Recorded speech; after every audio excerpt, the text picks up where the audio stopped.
Jadi itu yang pertama, tadi adalah mesin tiba-tiba mati di jalan.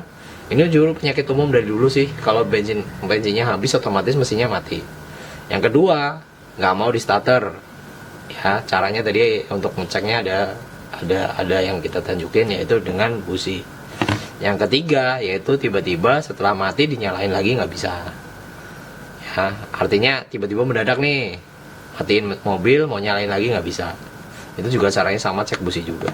Yang keempat, otomatis berebut-berebut. Itu rata-rata ini.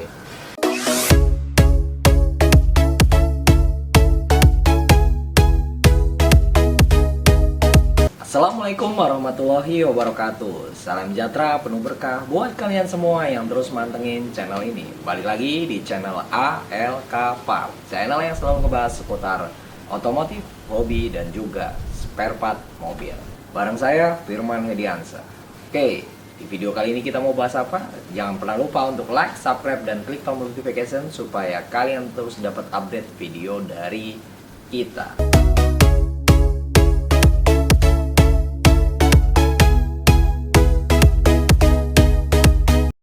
Oke, zaman dulu mungkin bensin lebih banyak atau bahan bakar ya, mau solar mau bensin, rata-rata disalurkan ke dalam mesin melalui karburator.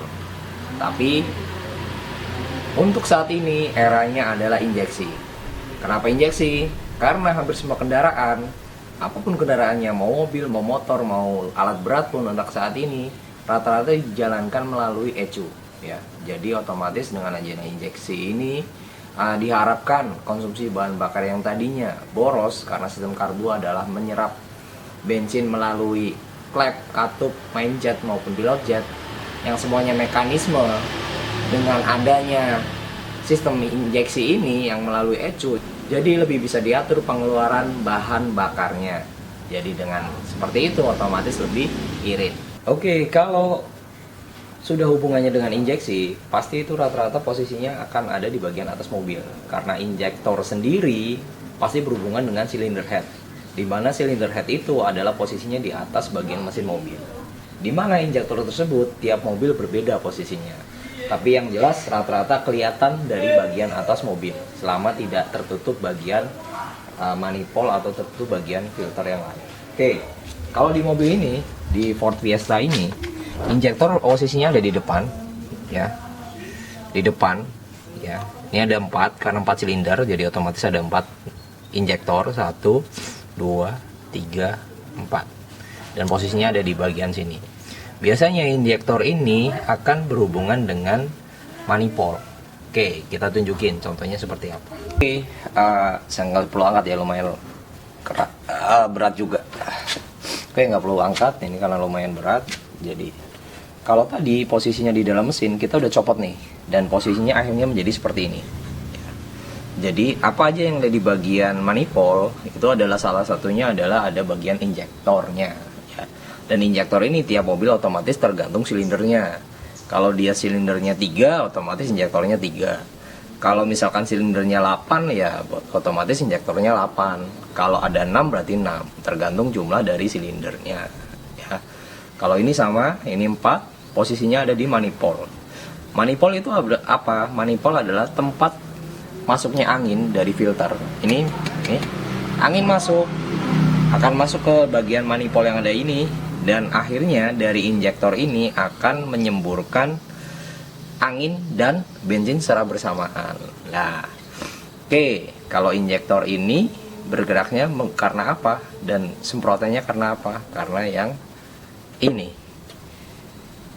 ya, ECU ya. Jadi kontrol dari injektor ini, semprotannya berapa banyak, ininya berapa banyak, itu semuanya diatur oleh program ECU ya. Jadi ECU tidak bergerak sendiri seperti yang ada di sistem karburator ya, tidak mekanisnya, tidak manual, tapi semuanya dikontrol di sini. Makanya untuk rata-rata mesin balap atau kalian yang suka ngoprek-ngoprek mesin, kalian nggak puas dengan takaran bensinnya dan lain-lain, atau apalagi kalian sudah rubah turbo, udah rubah apa, otomatis ECU ini kalian akan remet ya. Oke, segitu sekedar pengetahuan gimana caranya biar bensin ini mengalir dan menyemprotkan ke dalam bagian mesin. Oke, kalau yang tadi masih nempel di manifold, sedangkan yang ini kita udah lepas. Jadi injektor itu seperti ini ya. Injektor ini yang bagian 1, 2, 3, 4 yang bentuknya kayak siraman air bagian ujung ya. Sedangkan yang ini adalah pipa bensinnya. Jadi bensin mengalir dari sini. Nah, oke, setelah dibalik otomatis ada yang namanya soket. Nah, soket-soket ini terhubungnya nanti ke ECU yang ada di tadi. Jadi semuanya akan disemburkan melalui ujung dari injektor ini. Oke, kalau kalian pengen tahu gimana apa aja yang menjadi ciri-ciri injektor kalian rusak, itu ada 4 sebetulnya secara garis besarnya, yaitu di saat kalian menyalakan mobil atau mobil sedang berjalan tiba-tiba mati.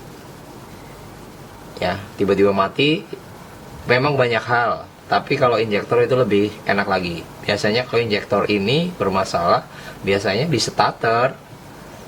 Mobil starter masih seperti normal, tapi tidak bisa nyala. Itu biasanya tidak ada suplai bensin yang masuk ke suplai bensin yang masuk dari full pump yang injektor ini masuk ke dalam ruang bakar mesin. Ya.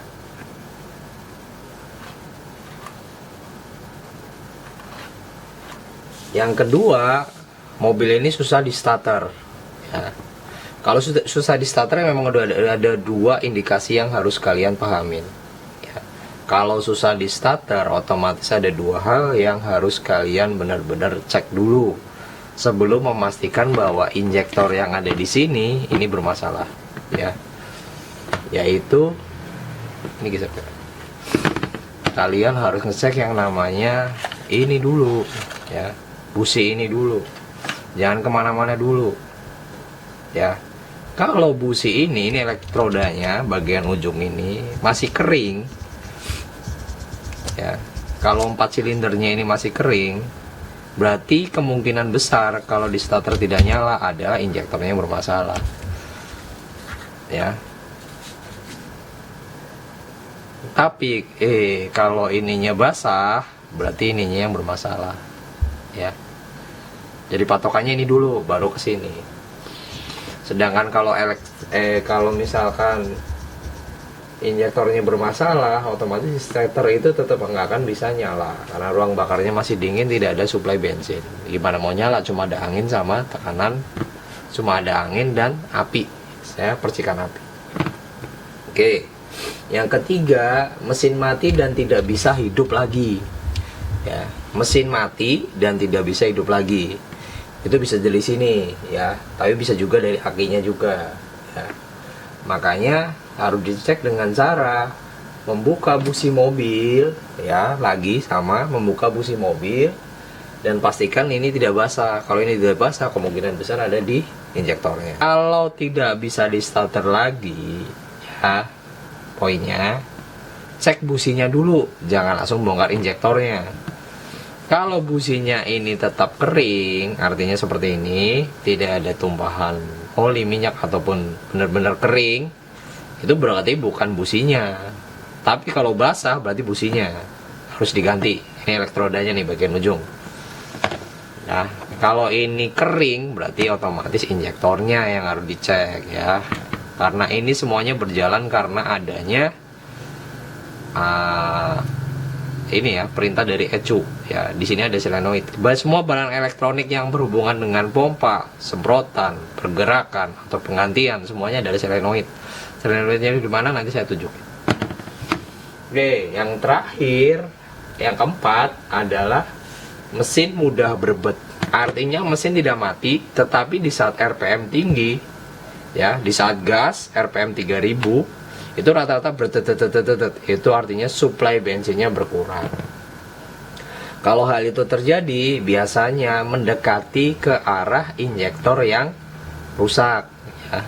Artinya ini masih nyembur ini, cuma harusnya persekian tetes, ini sama sekali harusnya 1 detik 1 tetes, katakanlah seperti gara 1 detik 1 tetes. Ini yang keluar hanya 2 detik baru 1 tetes, 2 detik atau 3 detik 1 tetes. Jadi otomatis telat mesin bakarnya. Itu biasanya jadinya berebet ya. Jadi itu yang pertama tadi adalah mesin tiba-tiba mati di jalan. Ini juga penyakit umum dari dulu sih. Kalau bensinnya habis otomatis mesinnya mati. Yang kedua, nggak mau di starter. Ya, caranya tadi untuk ngeceknya ada yang kita tunjukin, yaitu dengan busi. Yang ketiga yaitu tiba-tiba setelah mati dinyalain lagi nggak bisa. Ya, artinya tiba-tiba mendadak nih, matiin mobil mau nyalain lagi nggak bisa. Itu juga caranya sama, cek busi juga. Yang keempat, otomatis berebet. Itu rata-rata ini. Berebetnya beda loh ya. Kalau coil itu beda ya. Kita bahas masalah coil, kita udah bahas masalah coil yang kemarin. Jadi kalau coil lemah itu bukan berebet. Coil lemah itu lebih ke pincang mesinnya. Ya, ingat itu. Kalau berebet ini injektor, kalau coil itu pincang.